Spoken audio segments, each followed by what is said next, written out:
What's up YouTube, Cardboss here, back in another video. Binder Talk episode number 24. Today we're going to talk about a topic that's quite familiar to most people, whereby in this kind of bearish market where prices are kind of sliding down, do you still wait for PSA to open and send cards in to grade, or would you just sell these cards raw to recoup some capital? So today I'm just going to explore one of the considerations I have, and using this Michael Jordan card as an example. So what I have in front of me is this 1994 Emotion Set N10s insert for Michael Jordan, and this is a very popular card.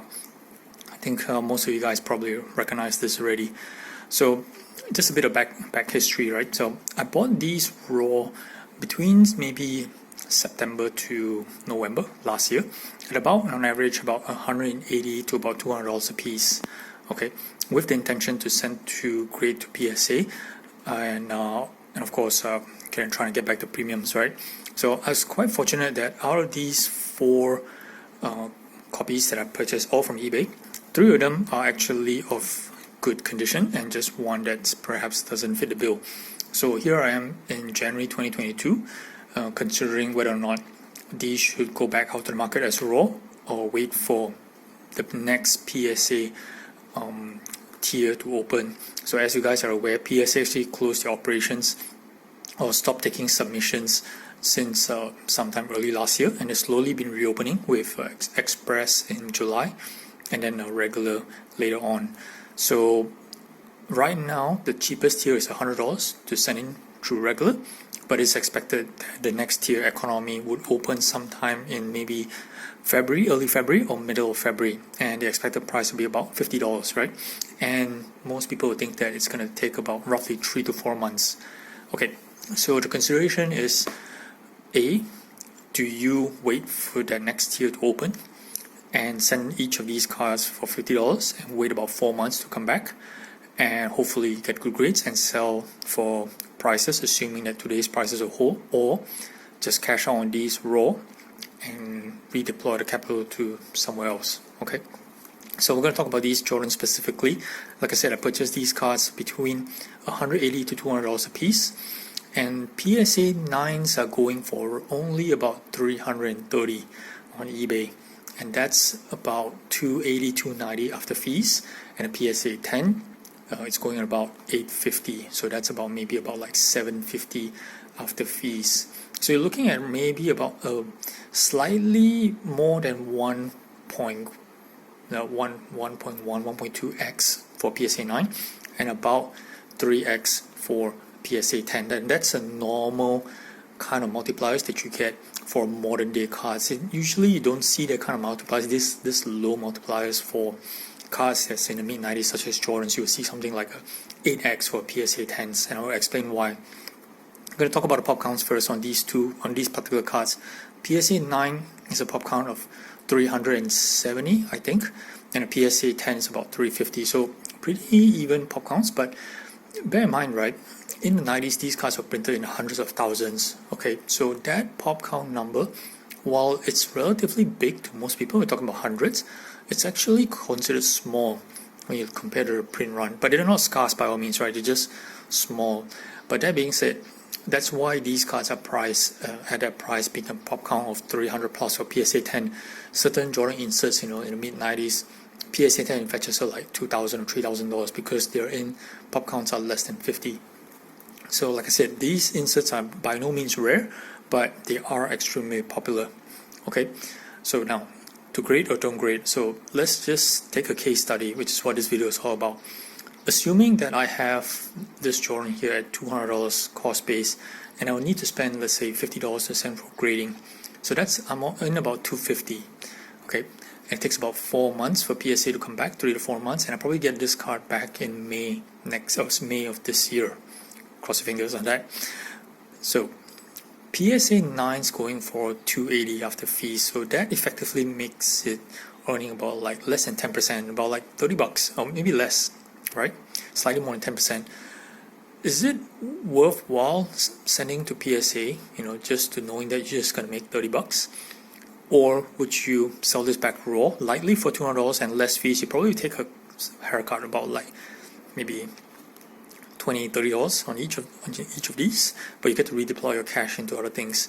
Or would you bank on the upside of trying to get a PSA 10, or a confidence level of getting PSA 10, and hopefully to at least 3x your money? And that's a tough call, because given that all the feedback we've received recently about how tough PSA is on especially older cards, right?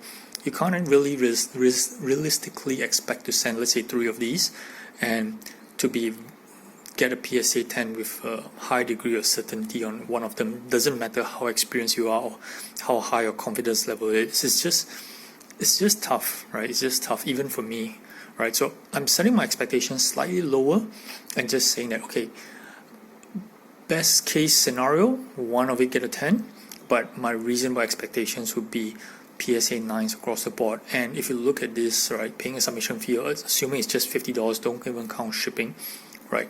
It's just gonna make just $100 on this sub when it's all said and done. Of course, Jordan prices could increase later on, okay, who's to know, right?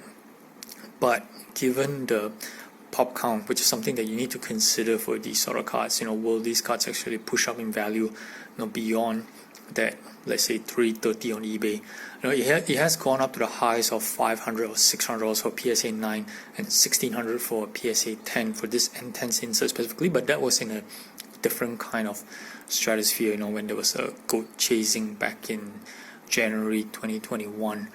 So for me personally, it's a tough call, and I believe that most of you guys have these kind of dilemmas as well. Do you just wait it out and send, and after waiting for such a long time, you're just getting that kind of percentage return? And don't forget, PSA 9 is not the minimum here. There is a possibility as well that you get a PSA 8, and that puts you in the red.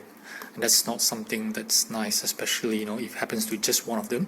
It can actually take away the profits, or the assuming you get 2 9s and 1 8s, right? That 1 8 alone is just basically gonna kill the entire submission. So that's something to consider as well.